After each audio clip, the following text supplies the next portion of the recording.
इतने दिनों बाद चक्कर लगाया, सब खैरियत है? मसरूफियत इतनी बढ़ गई है जब से मैंने अपनी बेटी की शादी की है। ऐसा लगता है कि सारी जिम्मेदारी मेरे सर पे आ गई हो। ये तो है। बेटी कैसी है तुम्हारी? अल्लाह का शुक्र है, अपने घर में बहुत खुश है माशाल्लाह से। अस्सलाम वालेकुम आंटी। वालेकुम अस्सलाम। अम्मी मैं जरा महाम की तरफ जा रही हूँ, शाम तक आ जाऊंगी। और बेटा कैसी हो तुम क्या रुकने आई हुई हो? हाँ, वो मैं बहुत याद कर रही थी तो राफे से जिद करके मैंने कहा कि 2-3 दिन छोड़ दे। अच्छा, तुम्हारे दामाद ने भेज भी दिया? भाई बड़ी बात है। मेरी बेटी और दामाद जब भी घर पर आते हैं मैं तो बोल बोल के थक जाती हूँ कि 1-2 दिन के लिए छोड़ दो मेरे पास। साफ मना कर देता है, नहीं मानता। और कभी ज़बरदस्ती करके रोक भी लो तो 1-2 दिन के बाद दोनों माँ बेटा मेरे सर पे आके बैठ जाते हैं कि आपने तो हमारे घर की रौनक को ही रोक लिया, हमारे घर में तो सन्नाटा हो गया। और सच तो ये है, ना तो उसके मियाँ का दिल लगता है और ना ही उसकी सास का। और वैसे यही अच्छा है परवीन, अगर बेटियां अपने घर में खुश रहें तो माँ बाप को और क्या चाहिए। मैं चलती हूँ। अल्लाह हाफिज़ अम्मी। ठीक। वैसे बुरा मत मानना परवीन, शादीशुदा बेटियां ना अपने घर में ही अच्छी लगती हैं। तुम भी उरूज को ज़्यादा देर मत रोका करो। जब बेटी का दिल मैके में लगने लगे ना तो वो ससुराल में एडजस्ट नहीं कर पाती।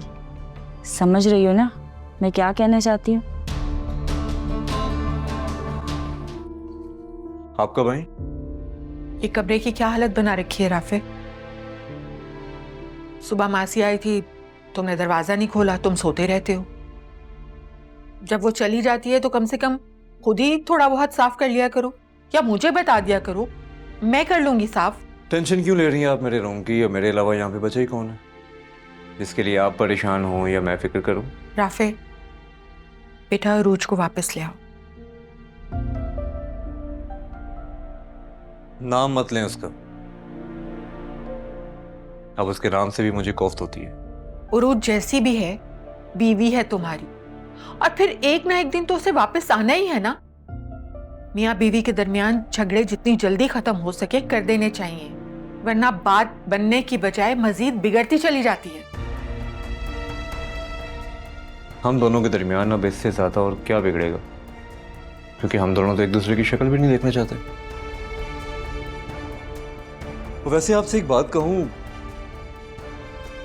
जब से वो उस घर से गई है ना मेरी जिंदगी में बड़ा सुकून आ गया। नजर आ रहा है मुझे तुम्हारी शक्ल से कि तुम कितने पुरसुकून हो। जिंदगी बर्बाद कर ली है तुमने अपनी, आधी आधी रात तक तुम जागते रहते हो। सेहत देखी है तुमने अपनी, हालत क्या बना ली है तुमने अपनी। पुरसुकून लोग ऐसे होते हैं। अब आप मेरी फिक्र ना करें, क्योंकि मेरी जिंदगी अब ऐसे ही गुजरेगी, क्योंकि मेरी जिंदगी में खुशी नाम का चैप्टर अब खत्म हो चुका है। राफे बेटा रूज को एक मौका दो, माफ कर दो उसे। उसके लिए नहीं तो कम से कम अपने लिए, अपना घर बचाने के लिए।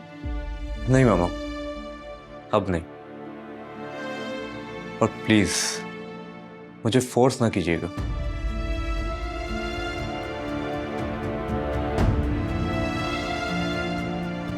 बीजान बस बहुत हो गया, यकीन जानिए हम लोग भी तंग आ गए हैं। आप प्लीज राफे से कहिए कि वो उरूज को बना के ले जाए, यही हम सबके लिए बेहतर। फिरोज तुम्हें क्या लगता है मैंने राफे को नहीं समझाया होगा? बहुत समझाया है, मगर वो मानने के लिए तैयार ही नहीं है। वो उरूज को घर नहीं लाना चाहता वापस। माफ कीजिएगा बीजान, इसका मतलब है मेरी बेटी बिल्कुल ठीक कह रही थी कि राफे का दिल भर गया, बेजार हो गया उससे, ले जाना ही नहीं चाहता अपने घर। देखो परवीन, ताली दोनों हाथों से बजती है। अगर राफे अरूज से इतना बेजार है तो इसकी वजह खुद अरूज है। हर वक्त की लड़ाई झगड़े ने राफे को उससे बदजन कर दिया है। भाई वो भी इंसान है ना। शौहर यही चाहता है ना कि जब वो थका हुआ घर आए तो उसकी बीवी उससे प्यार से सुकून से बात करे। अगर तुम हर वक्त फिरोज से लड़ती रहोगी तो क्या ये तुमसे बेजार नहीं होगा? मैं कब लड़ती हूँ बीजान? ओहो, मैं मिसाल दे रही हूँ। मेरा ये मतलब नहीं है कि तुम मुझसे हर वक्त लड़ती रहती हो। हर शौहर को एक तमीज़दार, प्यार करने वाली बीवी चाहिए। ये बात तुम अरूज को समझाओ, तभी इन दोनों का घर बस सकता है। आप ठीक कह रही हैं बीजान। अब उरूज कोई झगड़ा नहीं करेगी। आप प्लीज़ राफे से कहिए एक दफ़ा आके उसे ले जाए। मैं गारंटी भी ले रहा हूँ कि उरूज ने अगर ऐसा कुछ किया तो फिर मैं जिम्मेदार हूँगा, मगर फिर भी आप उसे लाने के लिए तैयार नहीं हो पा रहे हैं। मैं इस बात को क्या समझूं? फिरोज, मैं तो खुद चाहती हूँ कि उरूज घर वापस आ जाए, राफे और उरूज खुश रहें। मैं आज का तो वादा नहीं करती, लेकिन तुम मुझे कुछ वक्त दो। मैं 1-2 दिन में उसे समझाकर भेजती हूँ तुम्हारी तरफ। ठीक है बीजान, आपने जो सोचा, जो आपने कहा, ठीक ही कहा होगा। मैं इंतज़ार कर लेता हूँ 1-2 दिन। देखिए इक्तिदार की सेकंड लास्ट एपिसोड जुमेरात रात 8 बजे सिर्फ ग्रीन एंटरटेनमेंट पर।